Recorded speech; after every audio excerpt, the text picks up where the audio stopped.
वाराणसी के सिगरा थाना अंतर्गत शनिवार को उस वक्त हड़कंप मच गया जब समाजवादी पार्टी के नेता हरीश मिश्रा पर करणी सेना के कुछ कार्यकर्ताओं ने जानलेवा हमला कर दिया। हरीश मिश्रा के मुताबिक हमलावरों की संख्या 7 से 8 थी और उन्होंने बिना किसी बातचीत के उन पर चाकू से वार किया। यह हमला कथित रूप से करणी सेना के खिलाफ दिए गए बयान से नाराज होकर किया गया।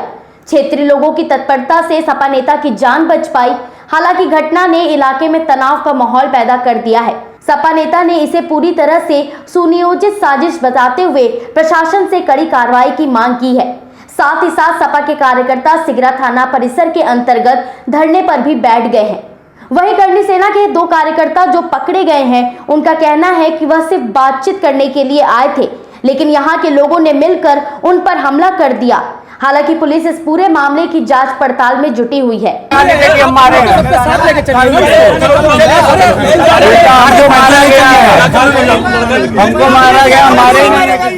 इस मामले के बारे में बताते हुए सपा नेता हरीश मिश्रा ने कहा कि मैं अपने घर के पास खड़ा ही था कि इतने में अचानक से 7 से 8 लोगों का एक ग्रुप आया और बात करने के बजाय उन्होंने मुझ पर हमला कर दिया।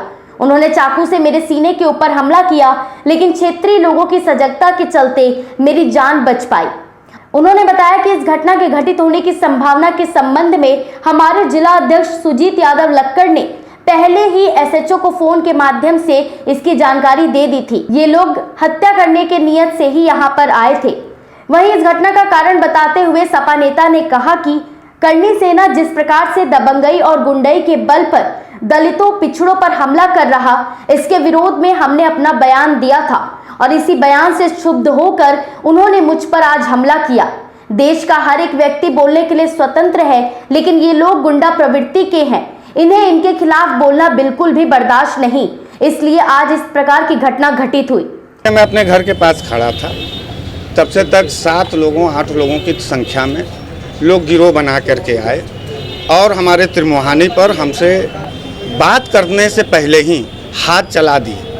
हाथ चला के मेरा कॉलर पकड़े और चाकू निकालने की कोशिश की गई। जब उलझ गई शरीर तो उस चाकू के निशान से देखिए मेरे सीने पर, लेकिन क्षेत्रीय जनता के सजगता के वजह से मेरी जान बची है।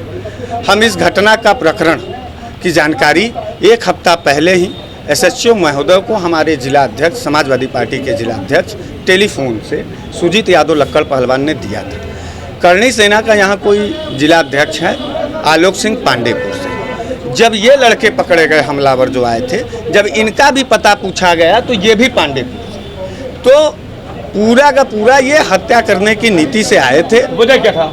वजह यह था कि करणी सेना जिस हिसाब से दबंगई गुंडई के बल पर दलितों पिछड़ों पर हमला कर रहा है, हम समाजवादी पार्टी के नेता हैं, हमने अपना बयान दिया था। उस बयान से क्षुब्ध होकर के कि आप करणी सेना के खिलाफ क्यों बोल दिए। यह देश स्वतंत्र है अपने नेता अपने विचारधारा के लिए अपने दल के तरफ से बोलने की। उन्होंने प्रशासन से मांग करते हुए कहा कि पुलिस प्रशासन से मैं मांग करता हूं कि आसपास के लगे सीसीटीवी फुटेज को खंगाला जाए। उसके बाद इस मामले का दूध और पानी का पानी हो जाएगा।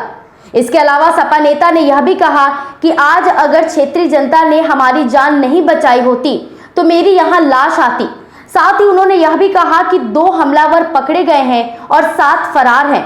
उन्होंने शाम तक गिरफ्तारी की मांग की है और यह कहा है कि अगर शाम तक हमलावर पकड़े नहीं गए, पूरे बनारस के हर चक्के चौराहे पर इन गुंडों के खिलाफ लोकतांत्रिक तरीके से आर पार की लड़ाई लड़ेंगे। लेकिन ये गुंडे प्रवृत्ति के लोग हैं, ये आपराधिक प्रवृत्ति के लोग हैं। मैं प्रशासन से ये मांग करना चाहता हूँ कि आशा महाविद्यालय का सीसी फुटेज और हमारे गली का जो नुक्कड़ पर गुप्ता जी का दुकान है उसका सीसी फुटेज, सड़क का सीसी फुटेज आप निकाल लीजिए। दूध का दूध पानी का पानी हो जाए। हमलावर हमारे घर चढ़ करके आया, ये बुलंद उनका हौसला है। करणी सेना को पुलिस के ऊपर नहीं विश्वास है। अखिलेश यादव जी को गोली से मारने की बात करणी सेना के लोग कर रहे हैं और आज हमारे ऊपर हमला हो गया चाकू से। हम श्री अखिलेश यादव जी से कहना चाहते हैं कि आदरणीय अखिलेश यादव जी, आपका एक सिपाही का जान खतरे में है। हम आपसे ये कहना चाहते हैं कि बनारस में जो करणी सेना के गुंडों ने हमला किया है, उनके ऊपर तत्काल कार्रवाई करने का मांग करिए डीजीपी महोदय से और इनको गिरफ्तार करके जेल भेजने की कार्रवाई की जाए। शासन प्रशासन से मेरा ये निवेदन है कि आप निष्पक्ष होकर कार्रवाई करिए। करणी सेना हो चाहे कोई भी राजनीतिक दल हो, अगर वो कानून के दायरे से बाहर जाकर के किसी भी नागरिक के ऊपर हमला करता है तो वो अपराधी माना जाता है। अपराधी मेरे घर आए थे, हम नहीं गए थे।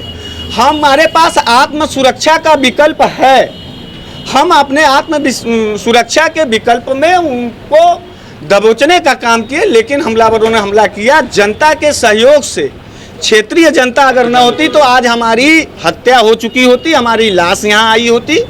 क्षेत्रीय जनता को मैं तहे दिल से धन्यवाद देता हूं कि आपके सजगता की वजह से हमारी जान बची। अपराधी 2 तो पकड़े गए हैं, 7 लोग फरार हैं। सीसीटीवी फुटेज कैमरा में आशा महाविद्यालय के है और विद्यापीठ के फुटेज में है। उनको तत्काल आज शाम तक गिरफ्तार अगर नहीं किया गया तो हम समाजवादी साथी के से अपील करते हैं कि पूरे बनारस के हर चट्टी चौराहे पर अब इस क्रूरता और जल्लादीपन और गुंडों के खिलाफ आर पार की लड़ाई लड़ेंगे लोकतांत्रिक तरीके से।